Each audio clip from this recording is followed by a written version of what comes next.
3 months na delay o hindi nakapaghulog sa home credit, borrower na hindi nakapagbayad agad, nasampahan agad din ng kasong small claims. At yan po ang pag-uusapan natin sa ating video ito. Muli, maglalambing po muna ako bago natin simulan. Napakisuporta, pakisubaybay, subscribe po ang aking mga channels po, ang aking mga social media account, ang Facebook, TikTok at ang aking YouTube channel. At kung nakatulong sa inyo ang video ito, malaking tulong din po ang simpleng pag-like, malaking tulong din po ang simpleng pag-share. At para updated po kayo sa mga videos na ginagawa natin dito about sa usapang online apps, ay pakihit lang po ang notification bell. Disclaimer, hindi po ako nanghihikayat na mangutang kayo dito sa mga OLA. Ako po ay nagbibigay lamang po ng payo, gabay at patnubay kung paano nyo haharapin ang mga suliranin sa mga paglabag sa abusive and fair debt collection practices na ginagawa ng mga online loan apps. At ako po ay hindi rin nanghihikayat na huwag magbayad ng utang. At hindi rin po ako abogado. Ako po ay simpleng mamamayan na nagre-report lang din po ng mga abusive and fair debt collection practices sa mga ahensya ng gobyerno. Okay, ito po yung post galing sa isang Facebook page group, pero hindi siya sa Ola Victims Company, Ola Victims Victims Community Company, ba company? Ito yung post niya sa comment section, no?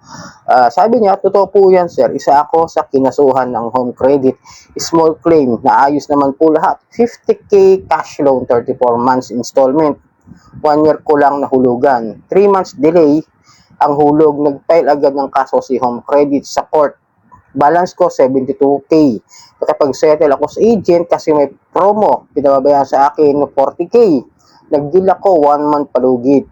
Ready na bayaran sa court. Nakabawas pa ako ng 3k kasi 37k na lang ang nabayaran ko.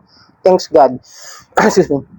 Na-dismiss kaso ko. Hirap talaga kapag may utang, lalo hindi mo alam magkakaaberya sa paghulog, lalo't nawala ng trabaho. Yun nga, no, sinasabi ko sa inyo, no. Hindi kasi lahat laging araw-araw Pasko sa buhay natin. Nagkakaroon tayo ng aberya at problema, lalo na sa pinansyal. At lalo sa ganitong klase ng panahon ngayon, di ba? Talagang crisis. At nawalan po kasi siya ng trabaho. In good faith naman po kasi yung katwiran niya.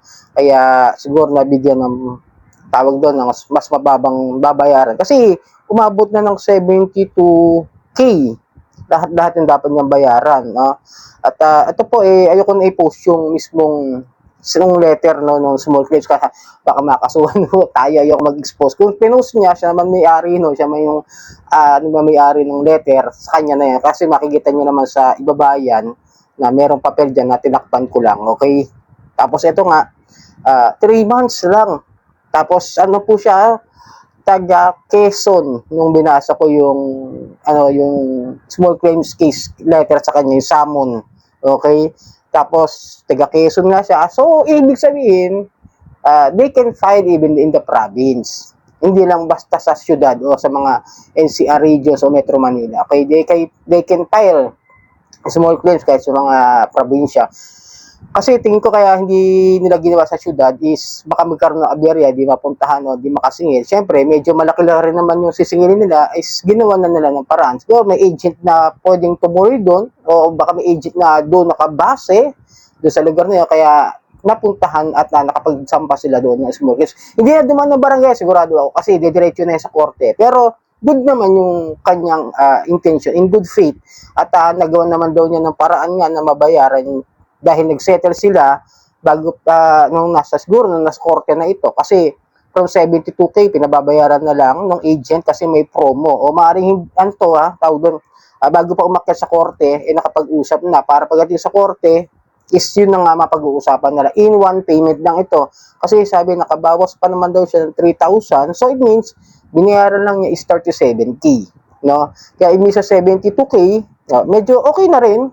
Kumbaga sa kasi 50k 50k yung utang niya, tapos nakapag 1 year na siya nahulugan, medyo malaki na rin na naibayad niya, kung magkano man yung hulog niya monthly siguro, kaya ganun.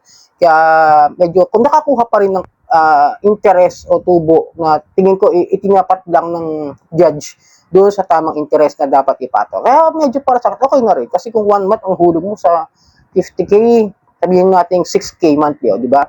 Sa 1 year, 12 months, di nasa 60 na rin yun. 60 o 70. Kasi di ba 6 times 12, di 72k na rin, di ba?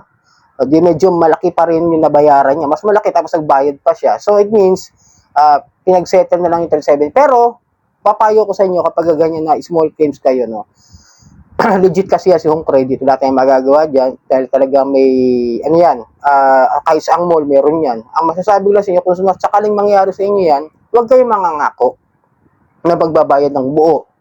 Ang gawin nyo, kung kayo makakasampahan ng small claims, is kausapin nyo na lang na hindi ko kayo mabayaran ng buo. At sabihin nyo kung kaano rin kaya nyo gawin.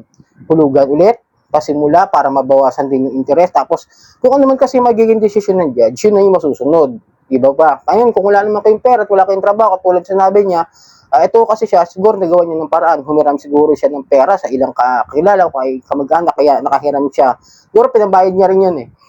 Diba? Parang tinatapan niya rin para ma-dismiss yung ano, para matapos na yung usapan nila doon sa small claims, mga kadyani. Para kahit pa naman maging mas bababa yung interest. Pero para sa akin, parang laki pa rin, no? From 50k, tapos 1 year niya na nahulugan, di 72k na. Tapos, umabot doon 72, 3 months lang yung kanyang delay o yung kanyang overdue. Medyo malaki talaga ang mapapatong ng charge o penalties itong si Home Credit. Pero pag sa interest, alam ko 15% lang naman. Talaga siya, in my experience din sa isang beses ko lang sinubukan niya na hindi ako yung account sa kaibigan ko.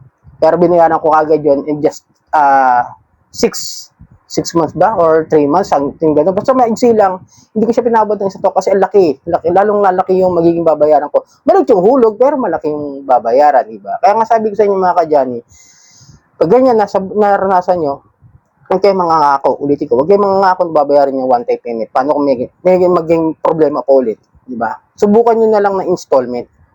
Try nyo lang. Pero kung kayo may kakayahan na makahiram sa ibang kakilala, tulad ng ginawa niya, tingin ko ganun ginawa niya para mabayaran, gawin nyo na para isang one-time payment na lang. Diba? Para at least, wala na kayong babayaran na iba pang penalties. Pero wala namang magiging penalties yan. Kumbaga, ito naging usapan nila, ulitin ko. Naging desisyon na, ito na lang sisingilin mo, wala kang idadagdag dyan.